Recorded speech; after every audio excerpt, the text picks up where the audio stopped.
มื้อนี้เราจะมาแก้บทสอบเสียงจุด3ม .4 วิชาคณิตศาสตร์2016-2017เนาะ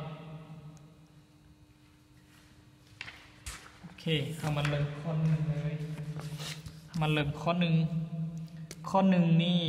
มีคำถามว่าเวกเตอร์ผลบวก BA ลบให้เวกเตอร์ BC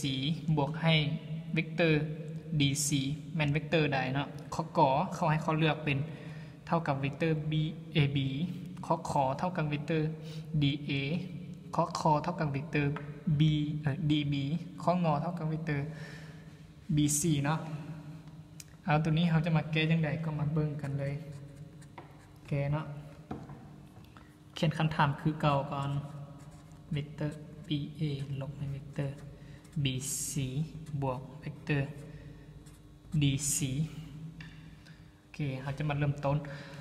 ตัวนี้เราสังเกตเห็นว่ามีค่าหมายลบเราให้แนวใดจึงเป็นค่าหมายบวกเนาะวิธีง่ายๆก็เนาะเราสังเกตว่าเป็นเครื่องหมายบวกเขาจึงบวกเข้ากันได้เนาะฉะนั้นทำอิฐเราเปลี่ยนเครื่องหมายลบเป็นเครื่องหมายบวกก่อนฉะนั้นเวกเตอร์ BA เขียนคือเก่าตัวนี้เวกเตอร์ต่อหน้าของเวกเตอร์เป็นเครื่องหมายลบถ้าเวกเตอร์เปลี่ยนทิศมันจะเป็นเครื่องหมายบวกเนาะ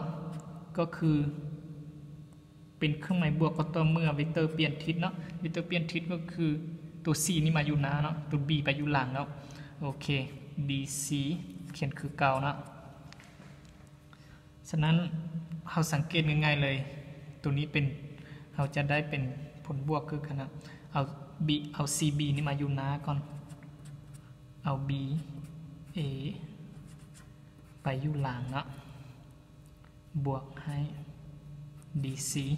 โอเคฉะนั้นเราจะได้เป็นผลบวกของเวกเตอร์พื้นฐานเลยเนาะจะได้เป็น CA เนาะบวกให้ DC เท่ากับเอา DC มาอยู่นะโอเคบวกให้ CA เพื่อให้เป็นอย่างจึงเอา DC มาอยู่นะเพื่อให้เราสังเกตแล้วเราเบิ่งไงเนาะโอเคจะได้เป็นเวกเตอร์ DA คำตอบจบเนาะ DA เท่ากับขอไข่เนาะ